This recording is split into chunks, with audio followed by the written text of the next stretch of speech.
ಜೈರಾಬಾದ್ ರಸ್ತೆ ಅಪಘಾತ, ಗಾಯಾಳುಗಳ ಆರೋಗ್ಯ ವಿಚಾರಿಸಿದ ಸಚಿವ ಈಶ್ವರ್ ಖಂಡ್ರೆ. ಬೀದರ್ ಆಗಸ್ಟ್ 12 ನಿನ್ನೆ ರಾತ್ರಿ ನೆರೆಯ ತೆಲಂಗಾಣದ ಜೈರಾಬಾದ್ ಬಳಿ ಸಂಭವಿಸಿದ ಭೀಕರ ರಸ್ತೆ ಅಪಘಾತದಲ್ಲಿ ಬೀದರ್ ಜಿಲ್ಲೆಯ ರಾಜಗಿರ ಗ್ರಾಮದ 5 ರಿಂದ 6 ಮಂದಿ ಮೃತಪಟ್ಟಿರುವ ಘಟನೆ ಅತ್ಯಂತ ನೋವು ಹಾಗೂ ಅಪಘಾತ ಉಂಟು ಮಾಡಿದೆ ಎಂದು ಗ್ರಾಮೀಣ ಅಭಿವೃದ್ಧಿ ಮತ್ತು ಪಂಚಾಯತ್ ರಾಜ್ ಸಚಿವ ಈಶ್ವರ್ ಬಿ ಖಂಡ್ರೆ ಅವರು ತಿಳಿಸಿದರು. ಇಂದು ಬೀದರ್ನ ಬ್ರಿಮ್ಸ್ ಆಸ್ಪತ್ರೆಗೆ ಭೇಟಿ ನೀಡಿದ ಸಚಿವರು ಅಪಘಾತದಲ್ಲಿ ಗಾಯಗೊಂಡು ಚಿಕಿತ್ಸೆ ಪಡೆಯುತ್ತಿರುವವರ ಆರೋಗ್ಯ ವಿಚಾರಿಸಿದರು. ಗಾಯಾಳುಗಳಿಗೆ ಅಗತ್ಯವಿರುವ ಎಲ್ಲ ರೀತಿಯ ಉತ್ತಮ ಚಿಕಿತ್ಸೆ ಹಾಗೂ ಸೂಕ್ತ ವೈದ್ಯಕೀಯ ಆರೈಕೆ ನೀಡುವಂತೆ ವೈದ್ಯರು ಮತ್ತು ಅಧಿಕಾರಿಗಳಿಗೆ ಸೂಚಿಸಿದರು.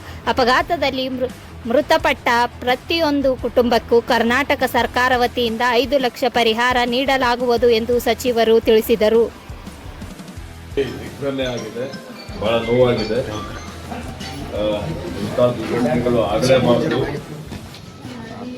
ಇವತ್ತು ಸರ್ಕಾರ ಮೃತಪಟ್ಟವರ ಪರಿವಾರ ಜೊತೆಯಲ್ಲಿ ನಾವೆಲ್ಲ ಇದ್ದೇವೆ. ಮತ್ತೆ ನಿನ್ನೆ ನನಗೆ ಸುದ್ದಿ ಬಂದ ತಕ್ಷಣ ನಾನು ಜಿಲ್ಲಾಧಿಕಾರಿಗೆ, ಪೊಲೀಸ್ ವರಿಷ್ಠಾಧಿಕಾರಿಗಳಿಗೆ ಸೂಚನೆ ಕೊಟ್ಟು ಜೈರಾಬಾದ್ಗೆ ಹೋಗಿ ಜೈರಾಬಾದ್ ಆಡಳಿತದ ಜೊತೆಯಲ್ಲಿ ನಾನು ಖುದ್ದಾಗಿ ಚರ್ಚೆ ಮಾಡಿ ಯಾರ್ಯಾರು ಗಾಯಾಳುಗಳಿದ್ದಾರೆ ಅವರಿಗೆ ಚಿಕಿತ್ಸೆ ಕೊಡಬೇಕು ಅಂತೇಳಿ ವಿನಂತಿ ಮಾಡಿದ್ದೆ. ಮತ್ತು ಕೆಲವೊಂದು ಗಾಯಾಳುಗಳಿಗೆ ಬಿಮ್ಸ್ಗೆ ನಾವು ಶಿಫ್ಟ್ ಮಾಡಿದ್ದೇವೆ. ಒಬ್ಬ ಗಾಯಾಳು ಹೈದರಾಬಾದ್ಗೆ ರೆಫರ್ ಮಾಡಿದ್ದಾರೆ. ಅವರ ಆರೋಗ್ಯ ಗಂಭೀರ ಇದೆ ಅಂತ ಹೇಳಿ.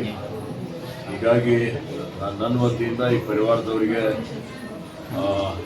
ಈ ಅವರ ಆತ್ಮಕ್ಕೆ ಶಾಂತಿ ಕೊಡಲಿ ಮತ್ತು ಅವರ ಅಭಿವೃದ್ಧಿ ತಡೆದುಕೊಳ್ಳಲಿಕ್ಕೆ ಶಕ್ತಿ ಕೊಡಲಿ ಅಂತೇಳಿ ಪ್ರಾರ್ಥನೆ ಮಾಡ್ತಾ ಬ್ರಿಮ್ಸ್ಗೆ ಬಂದಿದ್ದೇನೆ. ಬ್ರಿಮ್ಸ್ ಡೈರೆಕ್ಟರ್ ಮತ್ತು ಎಲ್ಲ ವೈದ್ಯರಿದ್ದಾರೆ, ಒಳ್ಳೆ ರೀತಿಯಿಂದ ಚಿಕಿತ್ಸೆ ಕೊಡ್ತಾ ಇದ್ದಾರೆ. ಬೇಗ ಅವರು ಗುಣಮುಖ